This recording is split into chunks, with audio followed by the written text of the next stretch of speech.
कहाँ से कहाँ आप लोग आ रहे थे फ्लाइट में? सर फुकेट से दिल्ली आ रहे थे।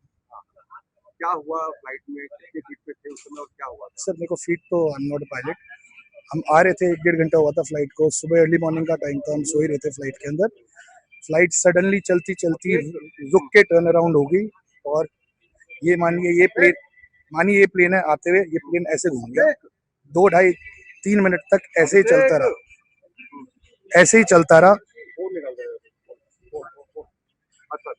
हाँ जी, उसमें क्या 15-20 पैसेंजर्स को चोट आई है, किसी का सर फटा है, किसी के बेबी को चोट आई है, मेरी लोअर बैक गई है, मेरा भाई है उसका शोल्डर गया, उसकी बैक गई, उसके कान का पर्दा तक फट चुका है। अभी एमएलसी जो रिपोर्ट बनेगी आपको पता चल जाएगा। कितने लोग थे उसमें फ्लाइट में तकरीबन? सर मेरे को फ्लाइट लोड तो पता नहीं, 100 से तो ज्यादा ही लोग थे फ्लाइट में।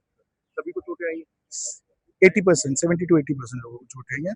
जिनको नहीं आई उनकी माइनर कंकशंस और ये सब तो है ही। अभी अब आप लोग क्या एक्शन लेंगे? Sir we'll go with the full legal power, we'll do our cases, जिसको जो केस करना है एयर इंडिया के अगेंस्ट, हम 100% एक्शन लेंगे।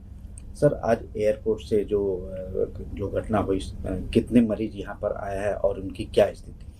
हमारे पास करीबन 12:48 PM पे फर्स्ट मैसेज आया था, जिसमें ये बताया था कि कुछ इंजर्ड पेशेंट एयरपोर्ट से यहाँ आने वाले हैं, बट क्या नेचर ऑफ इंजरी है या कैसा इंसिडेंस हुआ है इसके बारे में हमें मालूम नहीं था।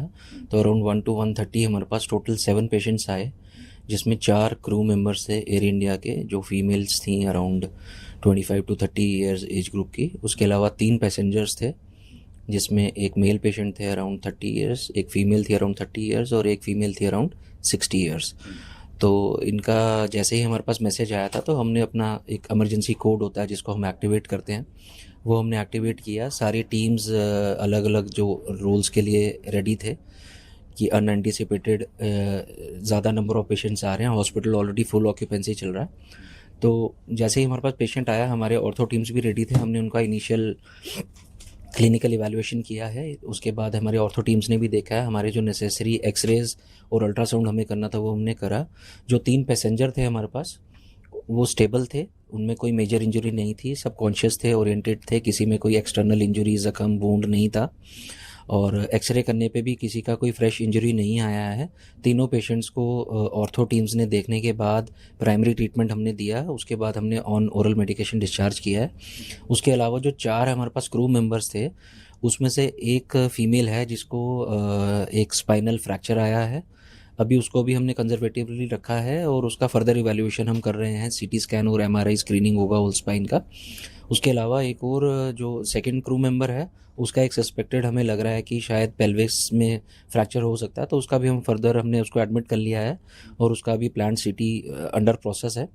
उसके अलावा जो 2 क्रू मेंबर्स हैं उनका सर्वाइकल रीजन, नेक रीजन में, क्योंकि वो कंप्रेशन ऐसा बताया कि सडन डिप हुआ एयर में, फुकेत से यहाँ फ्लाइट आ रहा था तो उसमें ऐसा वर्टिकल इंजरी हुआ, तो कुछ लोग उसमें सीट बेल्ट लगाया नहीं लगाया पे भी वो दे हिट दी सीलिंग, तो कंप्रेशन का उसमें रिस्क रहता है, तो वो हम कर रहे हैं। अभी एक्सरेज में तो अभी कुछ नहीं आया है, तो 2 जो क्रू मेंबर हैं उनका अभी हमारा प्लान सीटी है और ज़रूरत होगा तो हमारा ही करेंगे, तो कंजर्वेटिवली हमने उनका रख लिया।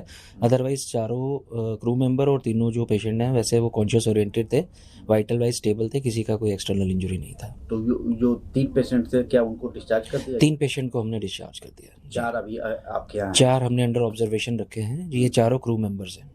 ये तीनों जो थे, तीनों इंडियन थे या? हाँ इंडियन है, तीनों इंडियन।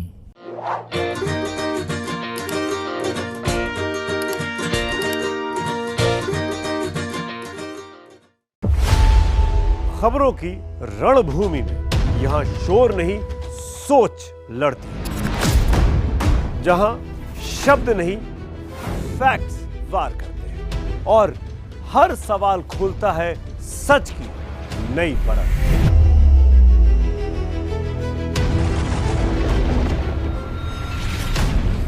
चक्रव्यूह आपके अपने सुमित अवस्थी के साथ सोमवार से शुक्रवार शाम 6:57 पर टाइम्स नाउ नव भारत पर।